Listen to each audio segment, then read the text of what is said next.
I think it's better to tell the truth to our younger generations about whole lot of things and in whole lot of ways. But to be true to them is something that times demand. And under the pretext of one thing or another, we have been hiding things from them. And we have been painting ugly realities as beautiful, which is why the implications that manifest in one way or the other on routine basis now hurt us in turn and put our generations in a sort of disillusion. You would say, what are the things that we should be telling them truth about? One, career.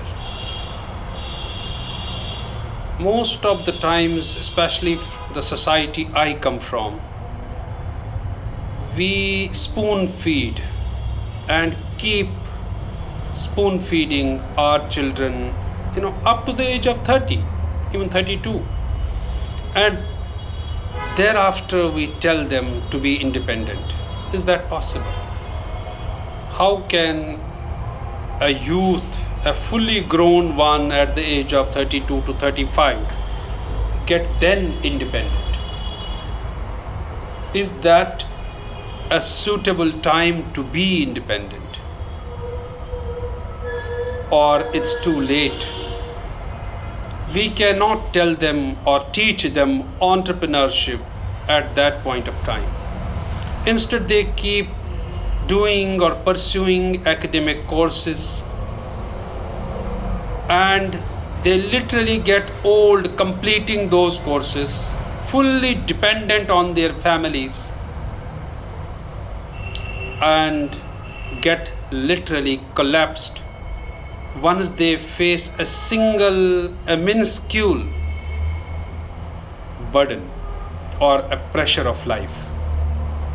Any such incident that involves economics, that involves expenses to be borne on their own, literally shatter them, because we shape them like that. They get shaped as fully dependent grown-ups. And this is not the case with Gujaratis, this is not the case with Marwadis, because they prepare their kids from their very beginning, from their very childhood, and groom them in businesses. We have to come out of this core academic mentality, wherein academics run their shops treating students as their raw materials.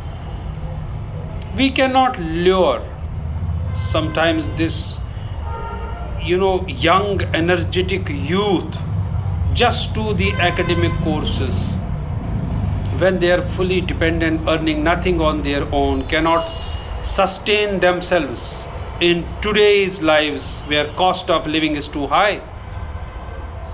Therefore, what would be apt at this juncture is just to tell them truth about the lives, about the hardcore realities and economics of life. We need to tell them that yes, academics is okay, but you have to sustain yourselves as well. You have to look for jobs that make you sustain for your other dreams like courses, so academic courses.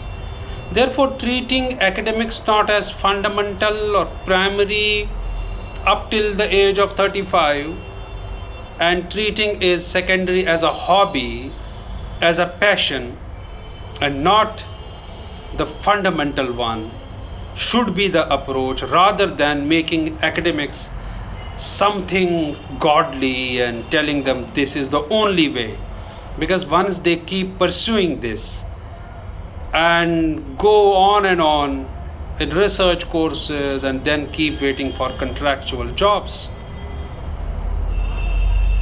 We don't groom them in business. We don't let them act independently, make their own decisions, take own risks, fail and get up again.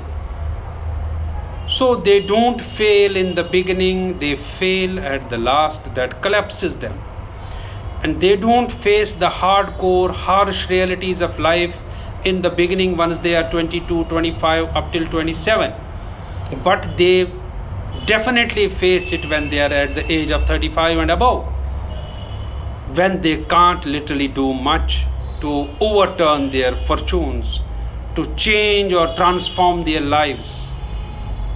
This is too late. Therefore, approaches have to be different. Now, NEP 2020 talks about it. Market oriented courses, skill development. So, this skill development is equally important. Market driven, market oriented, market related, economics related courses, business related courses are much important that this generation needs, and different flexible exits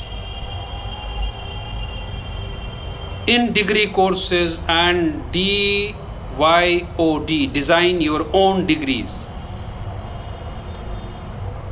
It has been already initiated by universities like Islamic University of Science and Technology in Kashmir. It is a quality institution that is coming up under the able leadership of the Vice Chancellor, Professor Ramshu, who is himself a renowned scientist. Therefore, I think in the rest of the country, Professor Ramshu's approach of designing your own degree and entrepreneurial tendencies and developing those entrepreneurial opportunities in universities is something that the campuses in India need today. Startups should come up from universities. Ideas should emerge from classrooms only, not from economics classrooms or MBA classrooms or just other market oriented courses, but from courses like sociology, culture, history, geography. Teaching should be such wherein teachers lay emphasis on economically independent youth of future. Only then things will transform in the society and we can literally meet up the future challenges. We can compete with the market tomorrow and our youth can at least sustain themselves. So we have to stop this spoon feeding to the fully grown up children. We have to teach them independence, and parenting has a role, teaching has a role, classroom has a role, university campuses has a role, and NEP talks about skill development. It has multifaceted meanings. It has a range of meanings. It indirectly tells us about being independent for future, and to counter future challenges we will have to fully implement NEP 2020. That is a guiding light, that is an inclusive document that can transform Indian education system, provided it is implemented with all vigor, enthusiasm and passion. Nipun Bharat has been launched already and it's working in that direction, and I hope things around the country will get transformed in such a condition wherein we can reap the real benefits of NEP 2020. Thank you.